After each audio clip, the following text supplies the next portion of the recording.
Langhnaj cluster કક્ષાનું બાળ વૈજ્ઞાનિક પ્રદર્શન 2024-25 યોજાયું.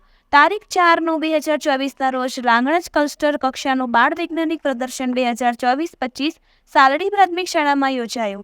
ટકાઉ ભવિષ્ય માટે વિજ્ઞાન અને ટેકનોલોજી મુખ્ય થીમ અંતર્ગત 5 વિભાગો હતા, જેમાં ક્લસ્ટરની ધોરણ 6 થી 8 ધરાવતી 9 શાળાઓના માર્ગદર્શક શિક્ષકો અને બાળ વૈજ્ઞાનિકો ઉપસ્થિત રહી ગણિત, વિજ્ઞાન અને પર્યાવરણની 11 નવોતી કૃતિઓ રજૂ કરી હતી.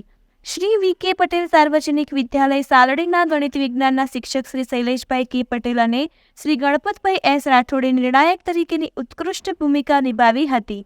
લાંગણજ ક્લસ્ટરના CRC કોઓર્ડિનેટર શ્રી કૌશલકુમાર એ. સુથારે દરેક વિભાગમાંથી પ્રથમ ક્રમાંકે પસંદ થયેલ કૃતિને શિલ્ડ, પ્રમાણપત્ર અને દ્વિતીય અને તૃતીય ક્રમાંક મેળવનાર તથા ભાગ લેનાર તમામ બાળ વૈજ્ઞાનિકોને પ્રમાણપત્ર અને પ્રોત્સાહન ઇનામ આપી શુભેચ્છાઓ પાઠવી હતી. CRC કક્ષાએ દરેક વિભાગમાં પ્રથમ આવેલ કૃતિ તાલુકા કક્ષાએ પણ પ્રથમ નંબર મેળવી શાળા અને ક્લસ્ટરનું ગૌરવ વધારે તેવી શુભેચ્છાઓ પાઠવી. તેમજ નિર્ણાયકશ્રીઓ, બાળ વૈજ્ઞાનિકો અને તેમના માર્ગદર્શક શિક્ષકો તથા સાલડી પ્રાથમિક શાળાના આચાર્ય જીતેન્દ્રકુમાર પડસ્માકર અને શાળા પરિવારનો આભાર વ્યક્ત કર્યો હતો. રિપોર્ટર સિદ્ધરાજ સિંહ ઠાકોર, મહેસાણા.